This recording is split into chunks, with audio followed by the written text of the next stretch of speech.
اچھا، تو آج ہم جس موضوع پر بات کر رہے ہیں وہ کچھ سال پہلے تک صرف فلموں میں نظر آتا تھا، لیکن اب یہ ہماری حقیقت بن چکا ہے۔ ایسی اے آئی آوازیں جو انسانوں سے بھی زیادہ حقیقی لگتی ہیں۔ ہمارے پاس جو مواد ہے اس میں ٹیکنالوجی بلاگز، کچھ وائس ایکٹرز کے انٹرویوز اور ریسرچ پیپرز شامل ہیں، اور سب کا مرکزی خیال یہی ہے کہ اے آئی آوازیں اب روبوٹک نہیں رہیں بلکہ حیران کن حد تک انسانی بن چکی ہیں۔ تو آئیے اس کی گہرائی میں چلتے ہیں۔ بالکل، اور جب ہم انسانی کہتے ہیں نا، تو اس کا مطلب صرف صاف بولنا نہیں ہے۔ دیکھیں، جدید اے آئی مشین لرننگ کے ذریعے انسانی لہجے کی باریکیوں کو سمجھتی ہے۔ باریکیاں مطلب کس طرح کی باریکیاں؟ یعنی کہاں رکنا ہے، کس لفظ پر زور دینا ہے، اور یہاں تک کہ خوشی یا اداسی جیسے جذبات کو آواز میں کیسے شامل کرنا ہے۔ یہ پرانی بے جان روبوٹک آوازوں سے بالکل مختلف دنیا ہے۔ یہاں ایک بات بہت دلچسپ ہے جو تقریباً ہر آرٹیکل میں تھی، یہ خیال کہ کوئی مصنوعی چیز انسان سے زیادہ فطری کیسے ہو سکتی ہے۔ یہ سننے میں بڑا عجیب لگتا ہے نا؟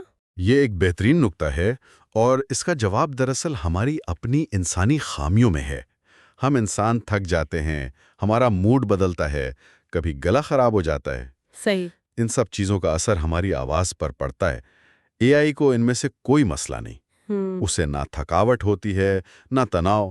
وہ ہر بار، ہر ٹیک میں ایک جیسی وضاحت، توانائی اور جذبات کے ساتھ پرفارم کر سکتی ہے۔ مطلب اس کا کبھی برا دن نہیں ہوتا۔ اور اس کا سب سے زیادہ اثر تو پوڈ کاسٹنگ جیسی انڈسٹری پر پڑ رہا ہے۔ ایک رپورٹ کے مطابق کئی تخلیق کار اب مہنگے مائکروفون یا اسٹوڈیو کے بغیر ہی پروفیشنل آڈیو بنا رہے ہیں، کچھ تو اپنی آواز کلون کروا رہے ہیں۔ بالکل، یہ ایک گیم چینجر ہے۔ سوچیں، ایک پوڈ کاسٹر اپنی آواز کو کلون کروا کر کسی بھی زبان میں اپنا شو پیش کر سکتا ہے، بغیر وہ زبان سیکھے۔ واہ! لیکن یہاں ایک سوال پیدا ہوتا ہے، جس پر آپ نے بھی اشارہ کیا، کہ کیا اس سے وہ جذباتی تعلق ختم نہیں ہو جاتا جو ایک میزبان اور سننے والے کے درمیان ہوتا ہے؟ یہی تو میری سب سے بڑی تشویش ہے۔ آواز میں جو ایک انسانی گرمجوشی ہوتی ہے، ایک اپنائیت ہوتی ہے، کیا مشین اس کی نقل کر سکتی ہے؟ پہلے یہ ناممکن لگتا تھا، لیکن اب اے آئی کو کہانی سنانے کا فن سکھایا جا رہا ہے۔ اسے بتایا جاتا ہے کہ ڈرامائی لمحات پر کیسے روکنا ہے، یا مزاحیہ بات پر لہجے کو کیسے ہلکا کرنا ہے۔ اچھا۔ آخرکار اصل چیز تو کہانی اور اسکرپٹ ہے۔ اگر وہ مضبوط ہو تو اے آئی آواز بھی ایک بہت طاقتور ذریعہ بن سکتی ہے۔ یہ گیم چینجر والی بات تو ٹھیک ہے، لیکن اس کھیل میں کچھ کھلاڑی ہار بھی تو سکتے ہیں نا؟ میرے ذہن میں سیدھا سوال وائس آرٹسٹوں کا آ رہا ہے۔ جو انٹرویوز ہم نے دیکھے ان میں کافی پریشانی نظر آئی۔ کیا ان کا کیریئر واقعی خطرے میں ہے؟ یہ ایک بہت اہم سوال ہے۔ دیکھیں، نوکریاں ختم نہیں ہو رہیں، لیکن ان کی شکل ضرور بدل رہی ہے۔ جو وائس آرٹسٹ صرف اپنی آواز بیچ رہے تھے، ان کے لیے مقابلہ سخت ہو گیا ہے۔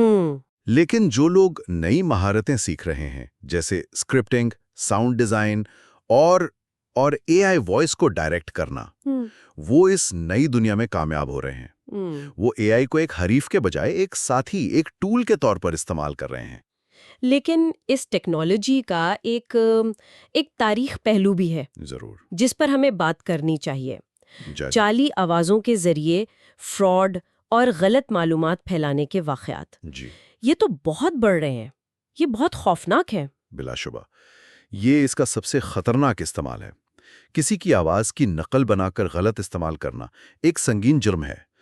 اس سے نپٹنے کے لیے اب دو اہم چیزوں پر کام ہو رہا ہے۔ جی۔ ایک ہے وائس کانسنٹ، یعنی آپ کی آواز استعمال کرنے سے پہلے آپ سے باقاعدہ اجازت لی جائے۔ ٹھیک ہے۔ اور دوسرا ہے آڈیو واٹر مارکنگ۔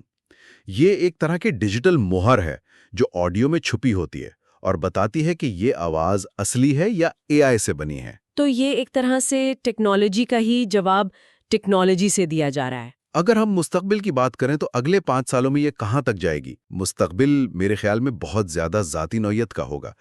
سوچیں کہ کوئی اپنے مرحوم دادا کی آواز میں کہانیاں سن سکے جو ان کی پرانی ریکارڈنگ سے تیار کی گئی ہو۔ یہ تو بہت جذباتی ہوگا۔ بالکل۔ یا ایک طالب علم آئنسٹائن کی آواز میں فزکس سیکھ سکے۔ یہ ٹیکنالوجی یادوں اور علم کو زندہ کرنے کی طاقت رکھتی ہے۔ ہم سب کے اپنے ذاتی آڈیو اسسٹنٹس ہوں گے جن کی آواز ہم خود ڈیزائن کریں گے۔ تو مطلب ساری بات کا نچوڑ یہ نکلا کہ اے آئی آواز صرف ایک ٹول نہیں ہے، بلکہ یہ ہمارے ابلاغ اور رشتوں کو بدلنے کی صلاحیت رکھتی ہے۔ سوال یہ نہیں کہ یہ اچھی ہے یا بری، بالکل بلکہ یہ کہ ہم اسے ذمہ داری سے کیسے استعمال کرتے ہیں۔ بالکل اس ساری گفتگو کے بعد ایک خیال سوچنے پر مجبور کرتا ہے۔ اگر کوئی اپنے لیے ایک بہترین اے آئی ساتھی کی آواز ڈیزائن کر سکتا، شاید کسی استاد جیسی یا کسی دوست جیسی، تو وہ کیسی ہوگی؟ اور اس سے بھی اہم بات، وہ اس سے کیا سننا چاہے گا؟